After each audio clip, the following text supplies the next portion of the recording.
Welcome to Gita अमृत। भगवत गीता में जीवन के मूल प्रश्नों का उत्तर मिलता है। मैं कौन हूँ? आत्मा क्या है? आत्मा का स्वरूप कैसा है?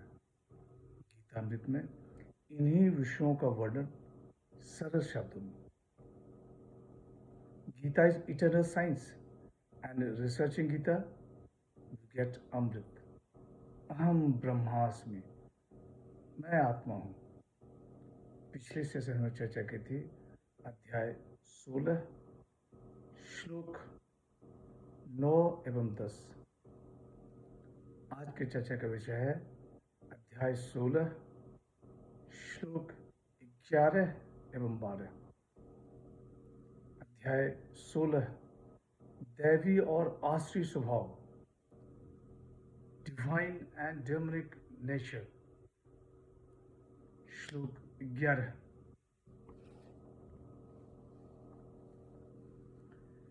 चिंताम परिमेयाम च प्रयान्ता मुपाश्रिताः कामोपभोग परमाः एता वदिति निश्चिताः। श्री भगवान वाच, मरण पर्यंत चिंता के आश्रित हुए विषयों के भोग करने में ही लगे रहने वाले और जो कुछ है वह इतना ही है आश्रित स्वभाव वाले इस निश्चित मत के होते हैं। The blessed Lord said, obsessed with innumerable cares which would end only with their death,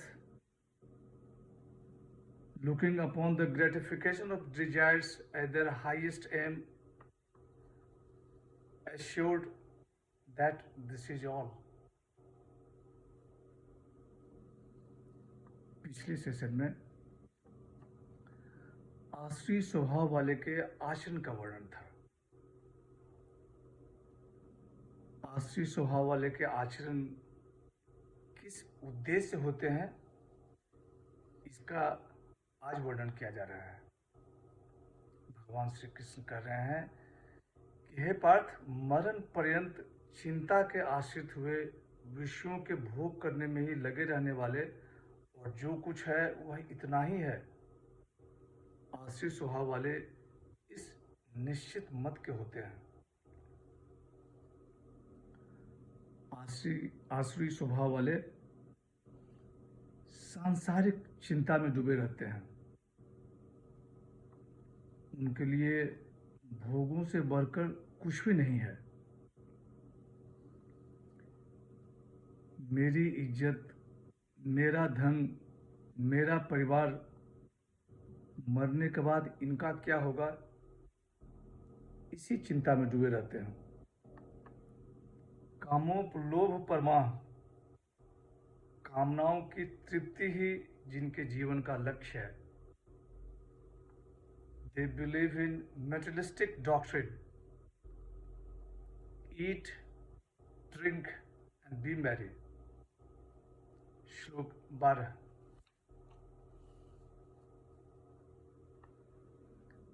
आशा पाश सतैर्बद्धाः काम क्रोध परायणा इहन्ते काम भोगार्थम अन्यायेनार्थ संचयान। श्री भगवान वाच, वे सैकड़ों आशारूप पाशों में बंधे हुए काम क्रोध के परायण होकर पदार्थों का भोग करने के लिए अन्यायपूर्वक धन संचय करने में लगे रहते हैं। The blessed Lord said, bound by hundreds of ties of desires, given over to lust and anger, they strive to amass hoards of wealth by unjust means for the gratification of their desires. भगवान श्री कृष्ण कहते हैं कि हे पार्थ, वे सैकड़ों आशारूप पाशों में बंधे हुए काम क्रोध के परायण होकर पदार्थों का भोग करने के लिए अन्यायपूर्वक धन संचय करने में लगे रहते हैं। काम भोगार्थम, पदार्थों का भोग करने के लिए, अन्यायनार्थ संचयान, अन्यायपूर्वक धन संचय करने में लगे रहते हैं। भोग ही मनुष्य को बांधता है, इसका कोई अंत नहीं। भोग की चाह हमेशा बढ़ती ही रहती है।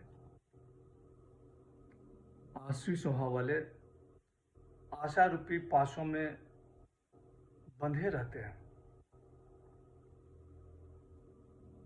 अपनी कामना पूर्ति और दूसरों को कष्ट देने के लिए ही उनका जीवन होता है। वे भूल जाते हैं कि मनुष्य का जन्म परमात्मा प्राप्ति के लिए होता है। आसुरी स्वभाव वाले की क्या मनोरथ होती है, वह आगे के 3 श्लोक में बताया गया है। आज की चर्चा यहीं समाप्त करते हैं। अगले सेशन में चर्चा को और आगे बढ़ाएंगे। यदा यदा हि धर्मस्य ग्लानिर्भवति भारत, अभ्युत्थानम् अधर्मस्य तदात्मानं सृजाम्यहम्। हरे कृष्ण।